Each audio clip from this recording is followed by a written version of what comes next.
A packed house filled the Adler Theater in Davenport tonight to see former President Donald Trump back on the campaign trail. Trump spoke for more than an hour, took questions from the audience. Your local election headquarters was there for the campaign stop.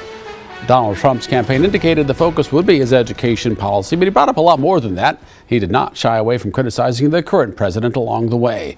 Local 4's Stephanie Johnson was there and joins us live in the newsroom with details tonight. Stephanie. Yeah, Donald Trump said a lot today at the Adler Theater that was packed full of people and packed full anticipation of people wanting to hear from former President Donald Trump. Now, some of his big talking points tonight were his achievements while he was in office and putting education back in parents' hands.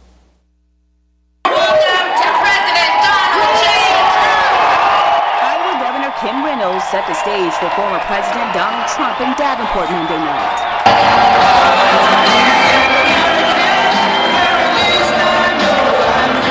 It's the first time Trump has visited Iowa since he announced his run for the White House late last year. He detailed his accomplishments when he was in office before laying out his America First education policy. I will immediately sign a new executive order to cut federal funding for any school that's pushing critical race theory, transgender insanity. He also said he would ban any sexual, race-based, and political content from being taught in schools. He'll also take away funding from schools with vaccine and mask mandates and ban transgender people from participating in women's sports. I know one thing, if I was a basketball coach, I'd be the greatest coach in history. I'd have a women's team, I'd have all men, I'm not a fan of LeBron James, I don't like LeBron, but I'd say, hey LeBron, you ever think of becoming a woman? Can you imagine what I'm doing? I'm saying, parents, you have rights. That's what I've said, basically. He also praised Governor Reynolds for a school choice bill she recently signed into law. I want to congratulate Iowa on recently becoming the second state of the nation to deliver universal school choice. That's so great. Now, Trump also took questions from the crowd. He also said if he wins a second term in office, he would address problems in the economy as well as the United States' tense relationship with China. Live in the newsroom, Stephanie Johnson, Local 4 News. Stephanie, thanks for that report. Iowa's Democratic Party chair isn't holding back on criticizing Donald Trump and the Republicans overall coming through Iowa. Rita Hart responded in a statement tonight condemning the former president's record on education, specifically having Betsy DeVos as his education secretary. The Democrat says Iowans want something different from a presidential candidate. I do think that this particular round, that these candidates that are coming through right now have an extreme agenda.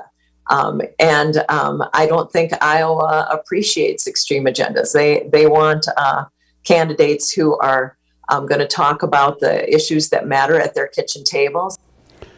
Republicans in Iowa are a little less than a year away from their caucuses. Recent polling by the Des Moines Register shows Donald Trump with a narrow lead over Florida Governor Ron DeSantis among Republicans in terms of favorability. Now, DeSantis hasn't launched a presidential campaign yet, but he came to Iowa on Friday. Both are ahead of Nikki Haley and Mike Pence in that poll. People started lining up this morning so they could get into the Adler Theater tonight for Donald Trump's speech. The line went past Brady Street, but several of them were turned away when all the seats were gone. Some say they showed up at 6 in the morning. So many people that are going to be showing up. It's really hard to get into his rallies. And this is the first one we've been able to get to out of 3 in Iowa.